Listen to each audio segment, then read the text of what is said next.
leaner and more competitive approach to business was needed. Meanwhile, Airbus's rival Boeing has been facing a lot of headwinds. The plane maker is looking to raise up to $35 billion, while at the same time dealing with industrial action by more than 30,000 workers. And as part of cost cuts, the company plans to lay off around 17,000 workers from next month. For a closer look at Boeing's woes and the odds of a turnaround, let's bring in aviation analyst Mark D. Martin.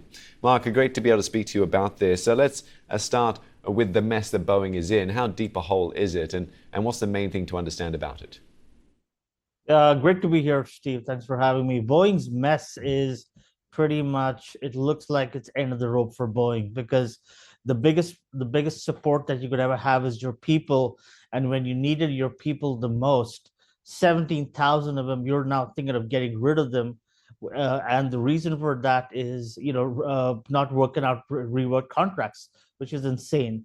On the flip side, 35 billion that you're going to get from lending in the market and a share pledge is not going to buy you back your integrity, your reputation, your credibility, and safety, and reliability. So it's pretty rough for Boeing, because it's not just the commercial plane side of things, it's also Starline has been a failure, and their other ventures. And uh, Asia is growing the most right now in air transport, in air travel.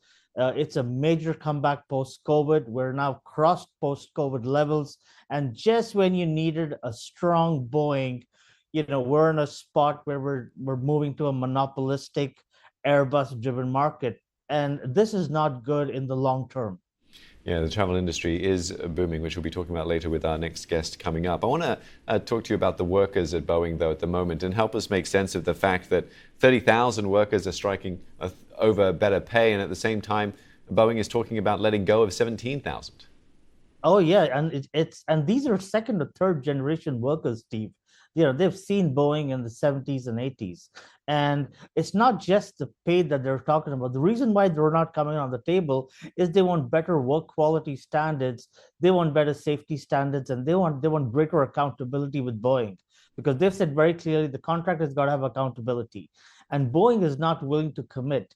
Now, if you're going to get rid of them, Steve, where are you going to get your people from? Because we know how unions work. The word's going to travel, like spread like wildfire, and nobody's going to join Boeing. Boeing, thankfully, well, I'm not sure how good or bad it is, but there are no takers for the 737 Max. Their deliveries are delayed on the 777X.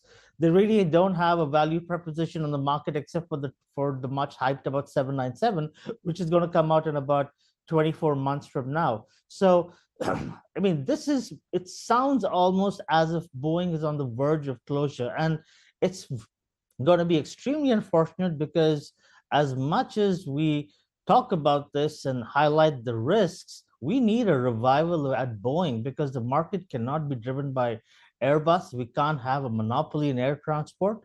Or this changes geopolitical aerospace dynamics, and COMAC comes into the forefront with the 919 and some of the leading Chinese aircraft makers into the market. So it's we're on the cusp of a complete whole new revival and revolution. So I'd like to be a little positive about this. I'd like to see a stronger Boeing, but it doesn't seem likely.